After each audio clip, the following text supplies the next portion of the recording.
Rugby's really popular. I mean, it's the most popular sport in our country, so instead of these kids going to football, they're now coming to rugby. Our job is to make sure that they have a really good experience when they do, and if you can build the base in terms of your players and numbers of players, then usually what happens is that your cream always rises to the top. So the theory is that the more players we have playing at our grassroots level, the better players that we'll have once they come through into our national system.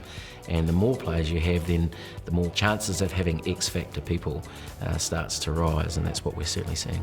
Our academy program has been going really well on a national level.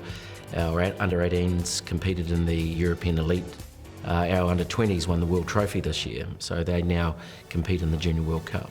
15s and 16s at the moment are so exciting, it's unbelievable. It's like me watching a New Zealand team. For me, I'm just rubbing my hands because some of these players will be actually come into contention in 2019. So no, the future's very rosy for us, it's very bright.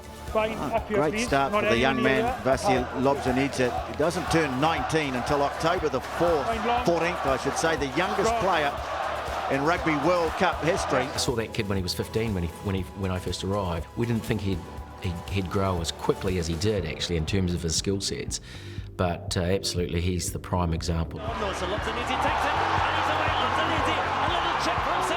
He is the example of our program working, and you know, that's how we know it is working. But again, it's just making sure that you don't get comfortable with what you're doing, and you're trying to develop more of these young people, so that you know, you end up being more competitive. The great thing about the Japanese is they had resources. It's obviously a very well-developed country, and then secondly, Japanese players are very resilient. You know, if you ask them to do hard work, they can do it, and they're prepared to keep doing it. So they've got some fantastic characteristics, you know, to be a high-performing team. We need to change the mindset of the people around the team and the mindset of the players to say, if you prepare well, there's a chance you can win. Just had to get a world-class staff in place. So I got Steve Borthwick, who did a fantastic job with the line-outs. Marc Dalmasso from France, who did a great job with the scrums. Then we had Lee Jones from Wales, and then we had a Japanese guy, Sawaki, do the skills. So it was a nice mixture of staff, and each of those guys brought a point of difference to the players. If you look at the Japan team, we only had one starting Super Rugby player.